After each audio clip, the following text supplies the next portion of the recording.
US central command आज से Iran के सारे बंदरगाहों पर समुद्री घेराबंदी लागू करेगा।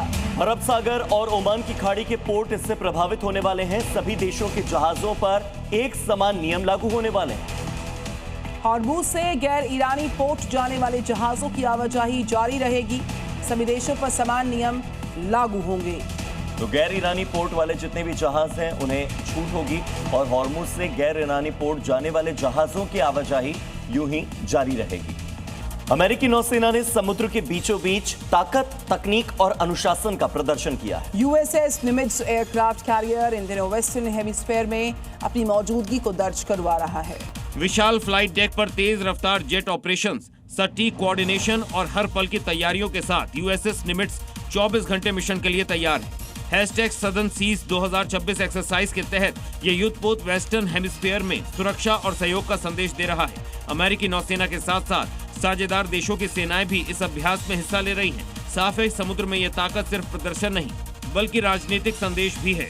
शांति वार्ता के टूटने पर अमेरिका ईरान पर सीमित हमले कर सकता है। बड़ी खबर यह है कि अमेरिकी राष्ट्रपति डोनाल्ड ट्रंप ईरान पर हमले के संकेत दे रहे हैं। अमेरिका सैन्य हमले और हॉर्मुज स्ट्रेट पर नाकेबंदी करेगा। पाकिस्तान में वार्ता नाकाम होने के बाद ये विकल्प सामने आया है। हॉर्मुज पर अमेरिका करेगा नाकेबंदी। बड़ी खबर इस वक्त राष्ट्रपति ट्रंप ने इसके संकेत जारी कर दिए हैं। तो शांति वार्ता फेल होने के बाद अब हॉर्मुज स्ट्रेट पर लड़ाई बहुत तेज हो गई है, जिसके बाद अब दुनिया भर की चिंता बढ़ती जा रही है। तो ईरान पर किए जा सकते हैं सीमित हमले। पूरी खबर इस रिपोर्ट में आपको बताएंगे।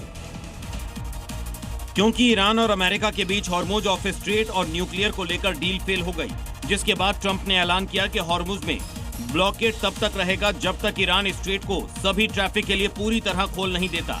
इन धमकियों के बीच कुछ जहाजों को हॉर्मुज ऑफ स्ट्रेट पार करते देखा गया।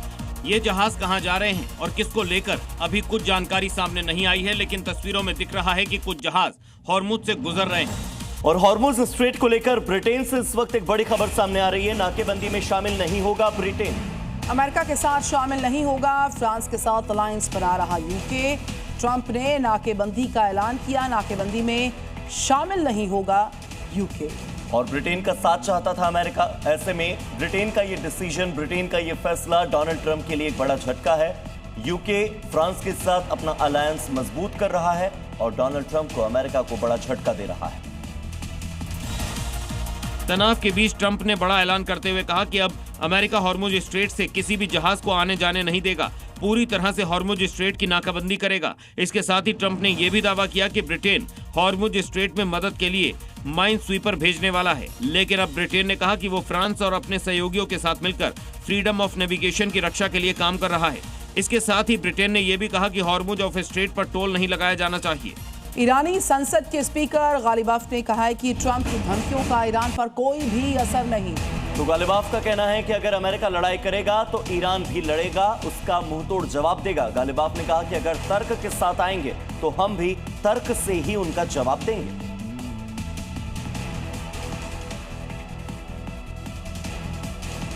तो ईरान ने एक बार फिर से चेतावनी दी है कि वो किसी भी धमकी के सामने झुकेगा नहीं। IRGC का कहना है कि हॉर्मुज स्ट्रेट की सुरक्षा पूरी तरह से उनके नियंत्रण में है और किसी भी दुश्मन की गलती पर उसे मौत के चक्रव्यूह में फंसा लिया जाएगा।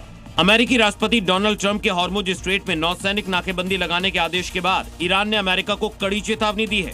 IRGC ने अपने आधिकारिक बयान में कहा कि सैन्य जहाजों का हॉर्मुज स्ट्रेट में प्रवेश करना युद्ध विराम का उल्लंघन माना जाएगा और इसके परिणाम गंभीर होंगे।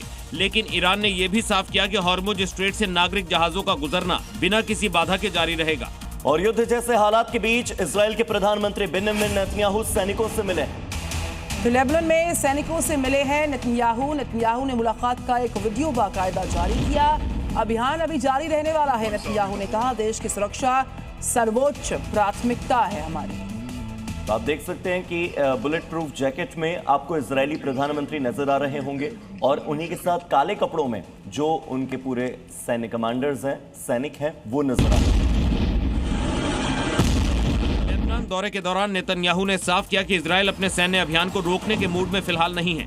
उन्होंने कहा कि दुश्मनों के खिलाफ कार्रवाई जारी रहेगी और देश की सुरक्षा सर्वोच्च प्राथमिकता है। नेतन्याहू के इस बयान से मिडिल ईस्ट में तनाव और बढ़ने के संकेत मिल रहे हैं। वहीं अंतर्राष्ट्रीय समुदाय लगातार सभी पक्षों से संयम बरतने और शांति की अपील कर रहा है।